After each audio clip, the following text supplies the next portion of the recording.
Hello, Smix. That's right. I'm with my best friend here, David Kim.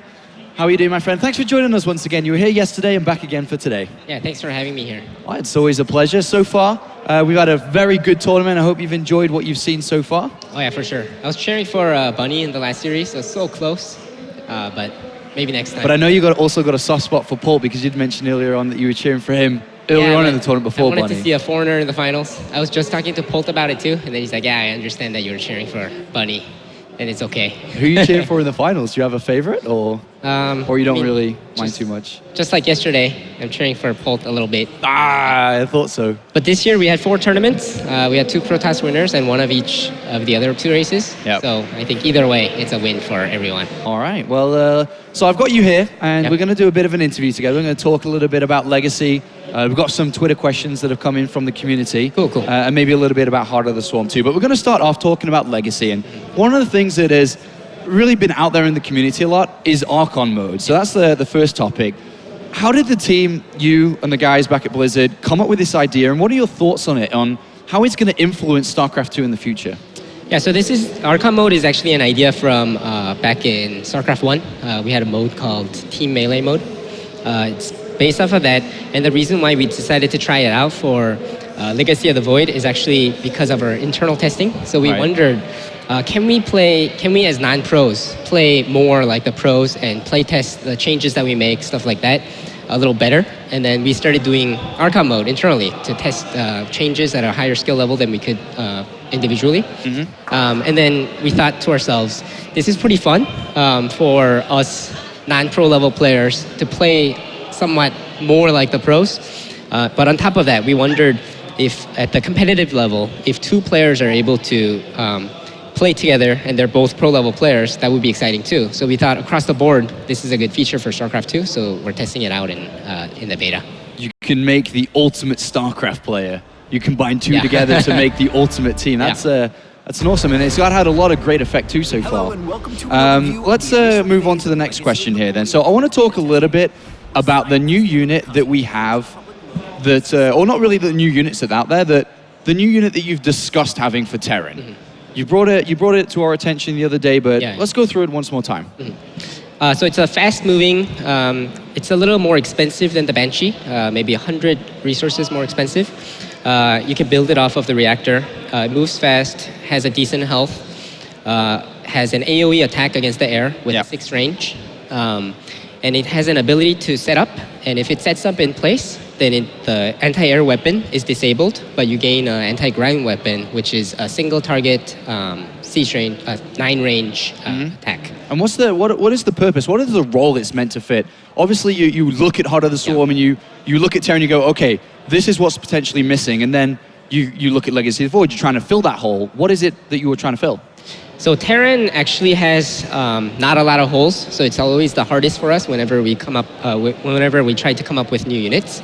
And the reason for that, I think, is because a lot of Terran units are really all around. More specifically, the Marine, Marauder, and the Medevac. All those units are really, they cover so many things. So we always struggle finding a role for it. So sometimes we go ahead and try to look for what will be more fun or things like that. And obviously right now, I guess some people might say that Terran lacks AA splash, but at the same time, you do have the Thor, you do have Marines that are so good against air units and so on. So this unit, I think, is more so about not the role that it fills, but more so on can Terran play a little more aggressively when they go both bio or mech against Zerg, especially against mass Mutalisks. But what we want is not to just phase out the Mutalisks completely, but we want Mutalisks to be able to be still good. And I think in our limited testing, we've seen that before the counts of these units get too high, the Mutalisks can actually go in and snipe 1 or 2 of these guys and then regen their health using their passive ability. And we are kind of seeing that gameplay where you do have your chances with the Mutalisk depending on how you use it. But if the critical mass happens with this unit, then you have to transition out to something else, maybe fungal growth or corruptors and so on, right?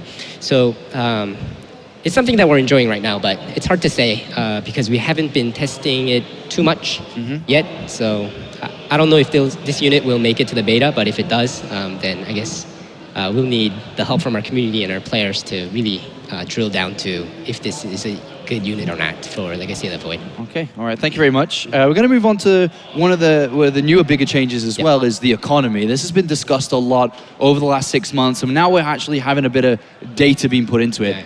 What is your thoughts at Blizzard now with the economy changes? Is it positive? Is it negative? Is this something which is going to 100% stay into the game? Yeah, so this economy change is something that we got a lot of feedback from our community, and we totally agree that the game will be a lot more exciting to both play and watch if both players are constantly trying to grab more expansions, and the player who is more successful at defending and capturing more expansions, that would be a good thing for the game, right? So in terms of that, I think it's a good change, but there's a lot of balance considerations that come with it. For example, in Heart of the Swarm currently, and probably in Legacy of the Void beta also, Protoss probably struggles the most in the non-mirror matchups at taking future expansions. So we suspect maybe Protoss will be a little weak at the start of the beta. But these are the things that we'll have to work through. But I think the main critical point about this change is we want every side to constantly be moving out towards the base, constantly having multiple avenues to attack from. Yeah. And the defending player will hopefully shine more if he is able to defend 4 or 5 bases simultaneously. Right. So we think this would be a win across all fronts. I know there's a lot of Mech fans inside Blizzard and outside Blizzard. Yeah. Do you think this is something that can hurt those Mech fans too? Play mechanical, it's a lot harder to move out, take all these expansions at once, and if you're going to be really pushing the economy to move out, could this be a potential problem? Yeah, I think so, but we also buffed Mech quite heavily. For example, we have the Immortal nerf, which probably makes Mech much stronger against Protoss. Right. We have the Banshee speed buff, which is pretty huge, because Banshees, I think, are really good in combat, but they're not used as much as they could be because they're a little weaker on the harassing side in the later stages of the game. But now that that's taken care of, they'll be very strong both in harassment and combat in the late game. And then we also have the battlecruiser changes. Battlecruisers we have always thought were very strong units, and now that they have the teleport anywhere on the map type of ability, we're seeing a lot of cool things, at least in internal playtests. All right, cool. So moving on. We've had the beta now, not for too long, and I don't know how much you've been able to look at it as well, especially traveling over here to France. But with the games that you have noticed from the professionals streaming out all the time on Twitch, is there something that has really stood out? Maybe, well, I didn't actually think you guys were going to play it like this, or a unit that's maybe a little bit too strong. What have you felt so far? So like you said, I didn't have a lot of time. So the beta came out, so I played maybe 5 games, and then I watched Naniwa's stream, and it was really funny seeing his reaction to different things, because he can be quite extreme sometimes, which is very entertaining to me. But because I haven't played that much, I'll have to go back and then try to see what happened, what did I miss out. And our balance team is actually probably playing a lot, watching a lot of streams. So when I get back, I'll have to definitely circle back with everyone and then see what are the issues, what can we do right now, and so on. All right, so a cheeky question here, because I'm a cheeky individual, Mr. Kim. Are you still the best StarCraft player in Blizzard? Or is there someone that's... Because I know you used to be. Yeah, I don't think I am anymore. No? I've been getting worse and worse over the years, mostly because more work. I'm trying to watch more games, because I think at this point, because I can't play like the pros, it's more helpful sometimes for me to just watch the highest level tournaments, more so than myself playing. So right now I'm at a very low master's skill level with random, so I'm probably not the best. As long as you're better than a couple of the guys that we can both name together in the company. Yeah. Let's move on to a little bit about you, your job, and game design. Mm-hmm. So for me, I mean, I know almost nothing. I'm sure there's a lot of people at home that don't know too much either. Yep. But talk to me about the process.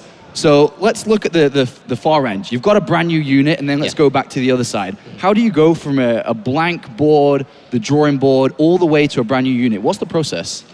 So most of it is just brainstorming a lot of ideas. So we have our weekly meetings that we go to and our playtests. So sometimes we're stuck in the brainstorming stages. So we just say, oh, let's playtest some, and then try to figure out if we can find some holes or needed roles that need to be filled, things like that. But what usually happens is we come up with lots of ideas, or we read up on lots of ideas on the forums and so on, and we discuss them. And most of the ideas get cut here because someone brings up a point that makes it sound like we can't ever use that type of unit. So once it passes that stage, we playtest with it using like temp art, temp everything. And then this process keeps repeating over and over, and then we finally get the end resulting unit. So if I were to give one example of how we went about a specific unit, the Protoss Adept, that was actually a robotics facility unit. It was a minerals-only small robotic unit that had so the attack kind of worked similarly, right? It had a plus light ranged attack against ground only, but the ability was very different. You had two abilities. First is placing down a beacon, and the second was teleporting to that beacon. So you can place the beacon down anywhere you want, and then you can move there at any stage of the game. So what you can do is you can drop some of these guys in the back of their mineral line, place the beacons down, and then just get out. And even though you have no intention of ever going back there again, the defending player has to defend against that many robotic attack drones, which is very different from what we have with the Adept. So what happened was we were trying this unit for a long time, and then we didn't like it, mostly because it was difficult to have a lot of engagements with the enemy bases, depending on where you place the beacons, because you first have to get in with a slow-moving unit, place the beacons down, and get out safely before you can even utilize it. But even if you did get out safely, the defending player just puts down base defenses, so you can never teleport back there again, right? So we cut this unit, and then we were stuck with not having a second Protoss unit for a very long time. And then Adept came in closer to, I can't remember exactly, but closer to the beta, we had this idea. And then it was very similar to the robotic attack drone, but very different. So as you can see, like sometimes we fail with a unit, but we bring back a different version of it at a much later point of time and then make it kind of work. All right, awesome. Thank you. That's a brilliant insight, actually. We're going to move over to some community questions now. So we did ask a couple of people to send us some tweets, and I've got a couple of them here. First up, we have a tweet from xray_shadow who. Is there one current retired player that you would love to see return for Legacy of the Void? Yeah. Who? Many people, but like Slayer's Boxer is one of them. Like Idra is one of my favorite players of all time. So I guess like anyone who was really big and popular among the community, I think coming back would be great. Okay. A second question here from @SC2RisingSun. It says, I have a question for David Kim. I want to know what he thinks about Ravagers, because a lot of people right now are saying that it's overpowered. Is it going to be nerfed, Mr. Kim?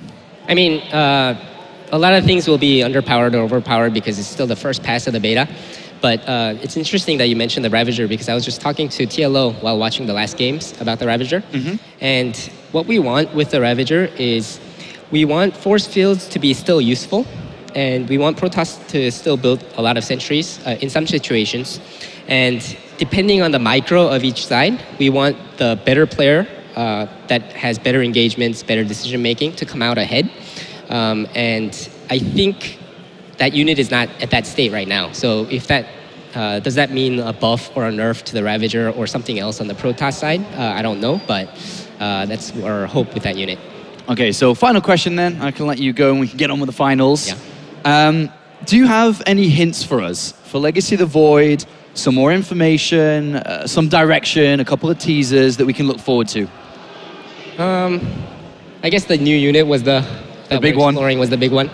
We're also looking at what we can do with the ladder system, perhaps changes to that. But aside from that, we try to, as you guys know, we try our best to let everyone know through our posts and our forums what's going on and what our thoughts are. And I think we're going to continue that process with Legacy of the Void beta as well. Okay. So even if I don't say something awesome here, I think whatever we're thinking, we're going to get it out there to the community and to the players as best as we can. Okay, all right. Thank you very much, Mr. Kim. It was awesome having you up here. Yep. Before we go to a break and get ready for the grand finals, we here within the WCS have a bit of an announcement to make, because the Season 2 finals location is going to be announced. We are going to Canada.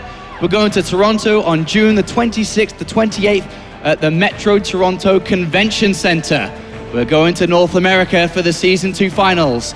Tickets are not on sale yet, but they will be very, very shortly. So make sure to check out all the social media, Facebook, Twitter, @StarCraft, StarCraft on Facebook as well, and I'm sure you'll find the information soon. We'll be right back with the grand finals. It's Hydra versus Polt.